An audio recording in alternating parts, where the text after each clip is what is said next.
Bon, quand ma victime ou pas, n'a évité. Ceux qui vous la image, on monnaie que Fiwa en Dobo a quand même pas filmé. N'a évité sur l'anda image, on a très bien. En Dobo, non, arrête de filmer. Bon, il y a un euro, je ne sais pas. Je ne sais pas que bon, fille, la. Alobi bang bang, tu éclairci alobi boui. Aoti na moi si aloba boui. Alobi na yé. Loba ke. Okobo yangai te tim kolo oko découvrir okomona monto alikingai. Donc du moins que tu me lâcheras lorsque tu trouveras celui qui est mieux que moi. Donc azotina moi c'est loba bongo c'est pourquoi loba arrête loba d'abord. Donc atika na okutu ko sala je ba no sala na aloba na lokona donc c'est que yangwana. Ah non. Bon, ils ont vraiment raison té. Ils ont raison té. Quant à moi, il est poussé héritier ça et wana. Je vois comme si bazaki na moi pas problème na fiwana. Aluka qui a humilié parce que on est la humiliation. Ndende on a faut ça eloko ndingwana. Disons ndenge toyoki que moi si on a femme mariée. Oui, a femme mariée Naomi Mbondo. Naomi Mbondo. Bon, je ne sais pas. Bon, si c'est réellement vraiment qu'il y a femme mariée, en tout cas, héritière aux alentours parce que femme mariée n'est donc d'ailleurs, ils ont des infractions à part non cause la péché, mais ils ont des infractions qu'on couche na femme mariée en plus, je ne sais pas à saliango toko ko analyser muké. Bazaki na pas problème na fille ngo luka humilié na ndenge wana to ndenge. Parce que si on est mis tout est-ce que ils allaient contraire à héritier parce qu'il y a ça déjà mi ange mi démon puis on peut-être poussé qui non à ça là le qu'on a pas bien la base on a pas ça et quand il y a moi question de mituna. Oh non moi ça n'a qu'à victime. Ah oui, bonjour très chers amis internautes, je crois que vous êtes nombreux afin de nous suivre bien. C'est votre humble serviteur à merveille Kwedituka maestro de la presse congolaise avec votre chaîne Eza Makambo TV. Je vous signale que ça c'est l'émission Noir et Blanc. Émission Noir et Blanc, une meilleure émission qui est présentée par moi, votre humble serviteur merveille Kwedituka. Là, je profite déjà de passer mes big salutations à mon boss André Ngambo, pourquoi pas Madame Chouchou Ngambo Balobi, Eza Makambo TV bientôt na TNT, vraiment donc bonne chance Kakana, boss André Ngambo. Bien. Je ne peux pas continuer cette émission sans avoir remercié mon vieux Eric Le Destin. Pourquoi pas Patricia Mobal, Balobi, Patricia Mobal, salutation. Et sans oublier Dani Mobal. Et pourquoi pas Wata Balobi, Wata Prêtre et Abedachou. Bien, je suis avec Christian Gomez. C'est avec lui que nous allons réaliser cette émission. Boébinaye. Tant Boyokada comme moi, Christian Gomez, Boébada, qui tout ça là-bas, analyse quoi. Ce Marambouye, tout ça va pour la kulka. Ko canaliser en haut, enfin que est le cas.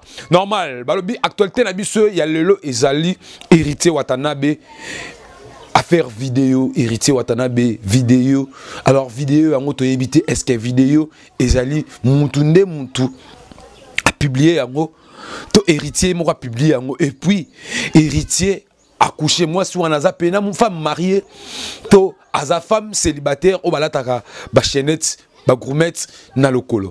C'est avec Christian Gomez que nous allons faire cette analyse. Nous serons ni pour ni contre. Nous serons contre personne. Nous serons contre personne et non plus pour personne. Tous à la église toujours au milieu du village. Balobi à salutation. Nayo le vieux Patrick Ndenda qui pourquoi pas lourd la suprême maman solution. Je suis avec Christian Gomez, je le dirai déjà. Bonjour mon cher ami. Bonjour mon ami maestro. Boni papa Nangai. Moi mouké pour Annie. Ah bon, mon thème est vraiment dans moi, hein, ma combo ils ont dérangé dans moi mingi. Voilà, ils ont privé tout, ils ont vraiment privé. Ils ont des décis vraiment dans moi ma combo sur mon internet. Dans moi quelques minutes kaka, tout cas ils dérangé dans mingi. Oh, et déranger moi mingi. Avant tout, au sein de moi mot de ouverture parce que bah attirer déjà attention quand on est au salon quoi, attirer attention bah oh balinga surtout bah oh balanayo. Oui, ils ont toujours Christian Gomez et analyste Nabino. Mais pour nous rappeler Bino vraiment que Zangai, mon vraiment que na pesi combo na vraiment Christian Gomez et na pesi mbote na Bino nyos tout ba abonné à chaîne Eza Makambo TV donc tolinga Rabino ya trop. J'espère que tu vas la recevoir Binoté. Tout ça toujours pour Nabino et n'a profité pour remercier papa Nabiso André Ngambo et donc talaka ba initiative ya boye yo yebi ba tabon ba mériter venant ba félicitations ya mingi donc Zambé a fait ça bon Sandrine Ngambu après seulement mikolo belé abakiselo lisusu mayele likolo ya mayele oyo za nango pesa lisu kitoko mingi. Alors en Christian Gomé j'ai na meka ya pe kozwa ba appel ba message sur WhatsApp na ngai que non toluka un peu et babi des amis et amalam toluka ko améliorer le lenge na biso ya osala musala et kozala bien. Alors pour ko informer déjà que tout ça vraiment suivi bat ba na biso et puis tout bazo c'est pela na biso. Alors Christian Gomé le to la muki to moni du coup événement ou tout ça actualité na biso tout ça qui a inosbi le to commune qui non héritier Watanabe du coup publication il y a rapport sexuel na mwasi ou babenga Naomi Mbondo et paraît que Azali mwasi alibala premièrement tant on a qui vidéo wana Christian Gomé au centre d'abord ndeni héritier ou Azali artiste mnene ya mboka na biso ou memaka drapeau ya mboka par-ci par-là ou atombolaka drapeau ya mboka ou asalaka misala na le lengo esengeli alors comment na ye na biloko wana Christian Gomé au mona ki yango pena ndenge to yamba ki sango wana le lengeli. Bon, avant tout, nous avons un peu pour éclaircir Bibiche Cruz, depuis Londres. Abenga tuninga soki naza pasteur, to naza mona pasteur. C'est pourquoi habiter pour nazo mona banalise na yo on dirait mutu moko boye, on dirait ozo prêcher. Non, non prêcher ce n'est que nazande bien éduqué, na saluer un peu na peu sur bambo théâtre. Ndeko nanga maestro kolandelo ko to lobawa. Naibité, est-ce que Nzamba koko ide biso petit? Parce que au moins makambo boye, toko bando vendre la ngona yo peut-être le lobby et que la moi pas si poto combattre ma bé et bimanambo kana biso. Mais le problème c'est quoi? What il faut yeba? C'est un parent. Disons au biso to yebi moi naye. Eza héritiana. Bon, en dehors de cela, on ne sait pas ce qui peut azaper naba na musu soit pas héritiana. Mais babilo ko boye naibité. Au juste token nango wapi. Monde oyo. Protocole muka pe tongo moko boye moni peka ke bu nzamba tumbi pe mokili na biso Congo ndenge kaka tumba ba Sodome Gomorrhe. Neti naibité elo ni pena oyo ko pousser muto ko matina niveau wana. Je ne sais pas peut-être binonde bozaka pena na ba information oyo eza clé. Naibité elo ni ko pousser mutu le roi artiste munene ya mboka na biso aza na ba valeur aza mérité ba respect mais je ne sais pas eloko nini oyo prendre ye oyo juillet pour économiser na ba niveau oyo non eza poser ya mutu surtout eza posamo naturel que nous takoza na nzoto na asala yango na moi si puis bobenga ka bino pe bobenga ke non azala moi ça David Morceau azala PD yango peut-être asali ke bo monelo bon ah ne kona ngai ko pouvez batu ke oza nani d'abord le bail ke yazaka moi ça David Morceau. Ah, bino ba menomante. Non, moi je n'ai jamais. Et puis bino ba ta média. Non. En tout cas, pour Nawana, vraiment, je ne crois pas. Mais pour nous prouver Batou, que Bobenga, disons PD, pour nous prouver Batou que Naza PDT, ce n'est pas pour nous ça, au moins, ce n'est pas que Naza au moins, le lo, et lo, n'habite to condamné nani. To condamné ba trace, to condamné ba américain, to condamné pour Bangoti Babano Saba Bilo, on a Babenga Pebiso Teko, Bino Pep africain, Boya Pebino Bon, Lolanda Bosaga, Babilo, Biso Sala. Tout le monde condamné nani na babiloko ya boyi. Est-ce que vous pouvez pas tout qui osa PD tende yango wana ka fosa eloko ni wana?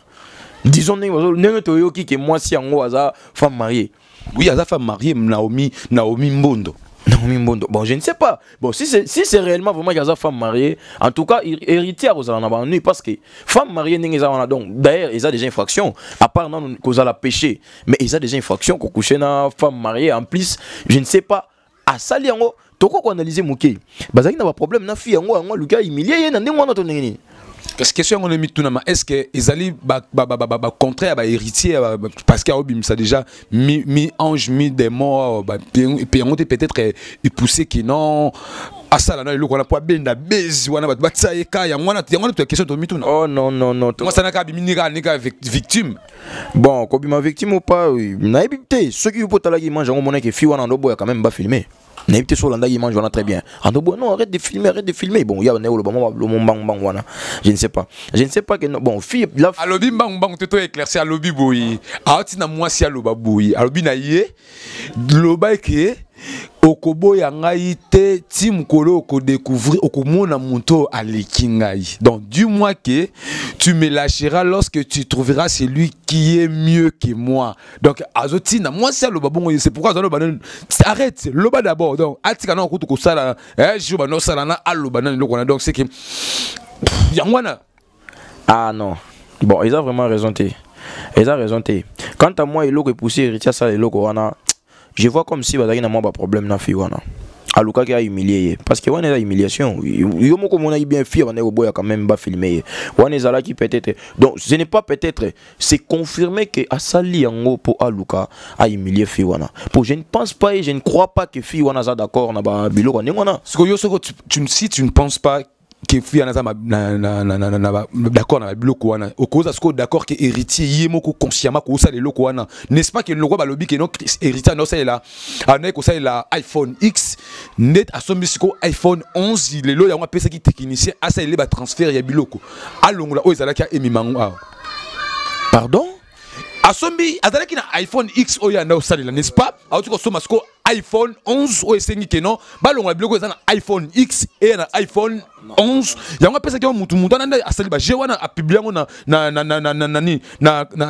ba compte réseaux sociaux na waouh là bon to condamné toujours cas héritier malgré ou ekozala ata soki ezaki ba monter coup disons hein ba salelo mo ya bongo mais to condamné ka toujours héritier. Est-ce que mon frère, je ne sais pas, par le respect que tu as hein, par le respect que tu as avec ta proposante, je ne peux pas citer son nom parce que ce n'est pas aussi bien. Avec le respect que tu as avec ta proposante, est-ce que tu peux arriver jusqu'au niveau à ta folie en haut, que bozo partager ba plaisir na bino corporel au filmer en haut.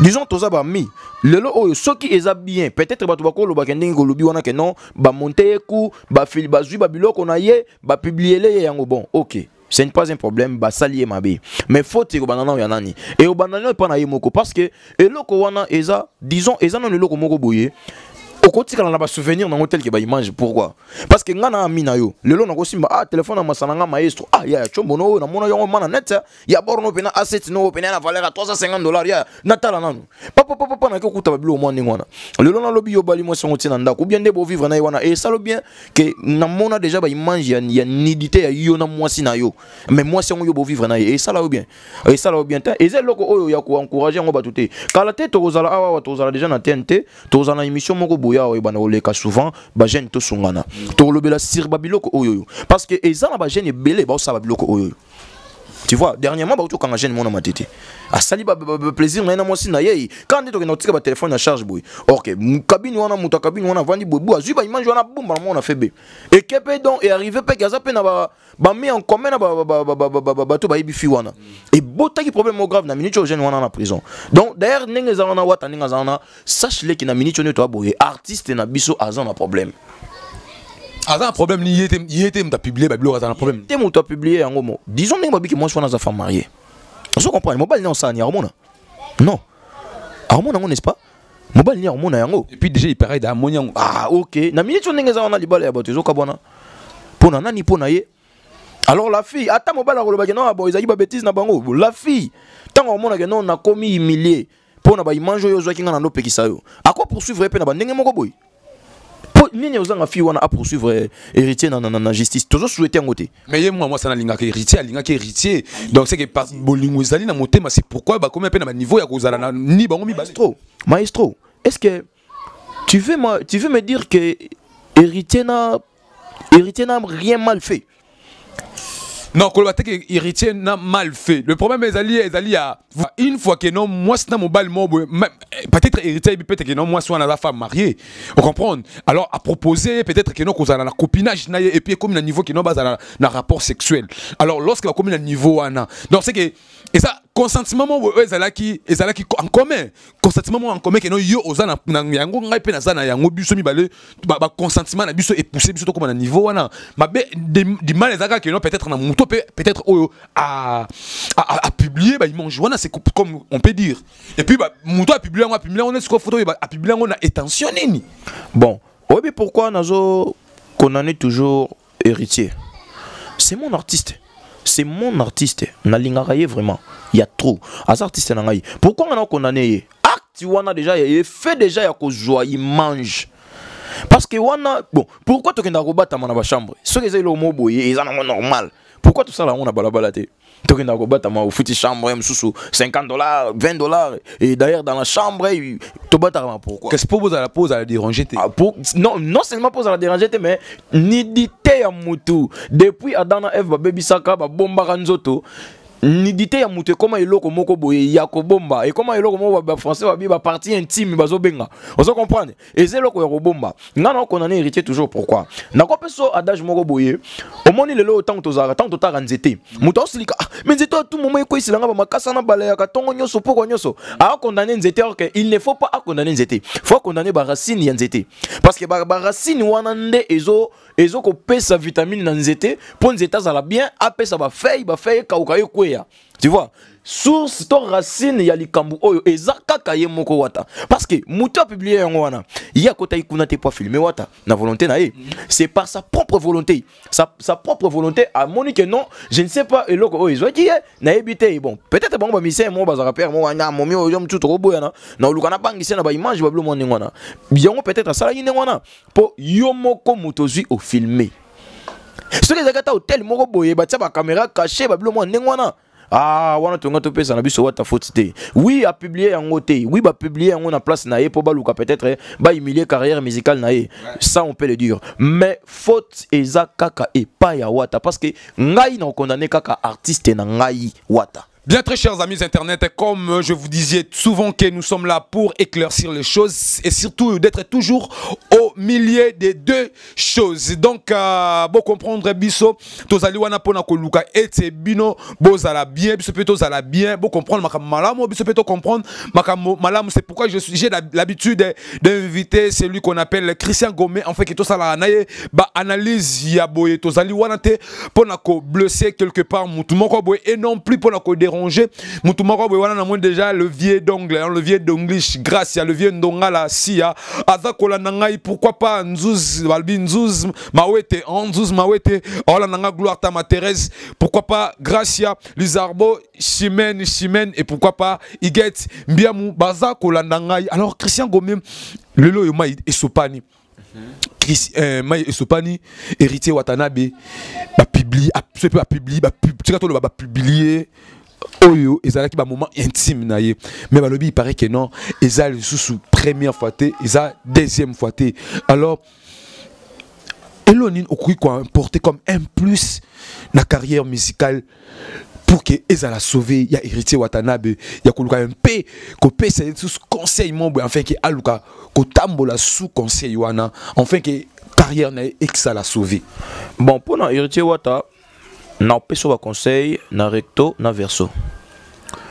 D'abord premièrement si c'est réellement que ba publier yo sans que yo yeba, je te conseille mon frère ko répéter les sous-selo ko ndingona te parce que bino artiste bozala ka peine na ba rancune na bino bozala peine na ba jaloux moko boye ebele disons comme ba opposant moko boye op ba lukara peut-être ko humilier bino. Sois prudent prochainement ko lingate que ba moment ba sentiment na yo corporel o yo zo partager na conjointe na yo disons et oti kayango toujours na ba image, ce n'est pas bien, ce n'est pas être prudent. Donc wana vraiment je te dis aux prudents prochainement sois prudent. Et se répéter parce que on a entendu que ce n'est pas la première fois ni la deuxième fois. Alors cela veut dire que et comme déjà moi ming déjà ils a au plus réel. Ah bon, ok. S'occuper. On a conseil n'a pas sûr que quand aux innocents, hein, au sali babilo on a yo, disons pour un secret na yo moko même muto et publier yo. Là sois prudent dans babilo quand on a parce que je ne crois pas aussi que ce qui vraiment a yoté muto publié en je ne crois pas que vous allez d'accord na ba image n'engona. Et deuxième conseil Zali, si c'est réellement yomoko au publié kayango volontairement mon frère, je te dis oza ko similier yomoko. Oza ko similier yomoko. Ozwa gaz moko te po mutu nyonso mobali nyonso ayebi ke non, mobali tu atanga me mobali akushaka mwasi. Ba bakisela yo mbongo te et bakisela yo succès te ke lelo so ba moni yo coucher na mutu, o tia ngona image non. Au contraire, ezo bimisa yo vraiment bien te.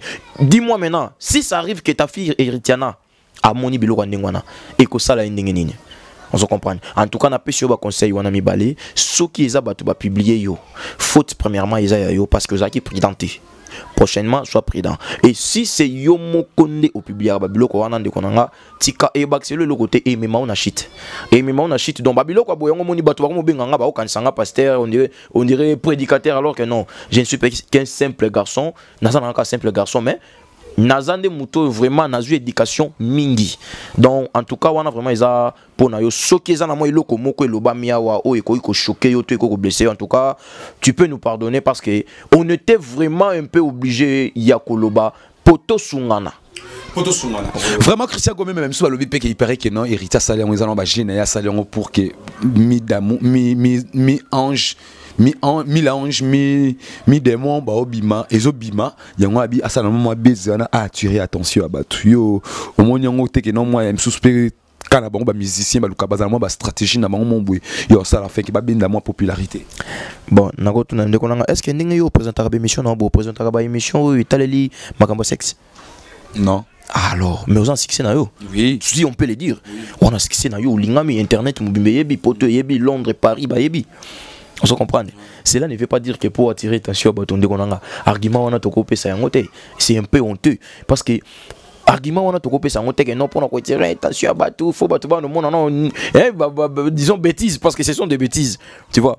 Ba mon on a nous pour attirer attention à bateau. Non, ba bazaka na ba promotion avant ça là avant bimisa iloko ako flasher moi iloko moko na nous bozana on a comme avant goût, avant album. Ce n'est pas ça. Là je ne peux pas confirmer cela. Bien, très chers amis internautes, nous sommes déjà à la fin de notre émission Noir et Blanc qui était présentée par moi, votre humble serviteur Merveille Koueditouka, maestro de la presse congolaise. Contrôle.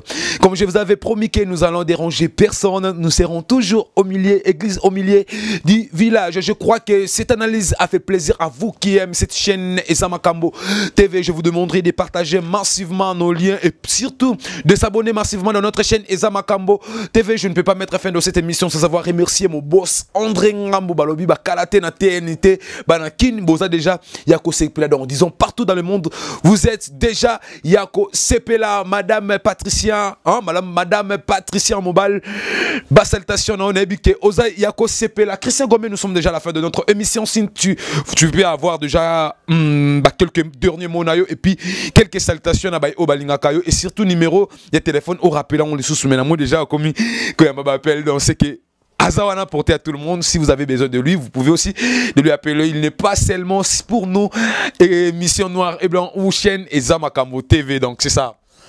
Comme dernièrement nanga ezali na ba artiste ya mboka na biso Congo soki vraiment ke biloko wana bozo sala yango. Là je m'adresse à tout le monde. Ceux qui vraiment bozo sala biloko ya boye ko sala ka ba image ezali propreté. Rassurez-vous que Erobaxi Labino est l'autre côté pour Nandikonabiso Wata. J'espère que Naouta déjà Kolobanayo.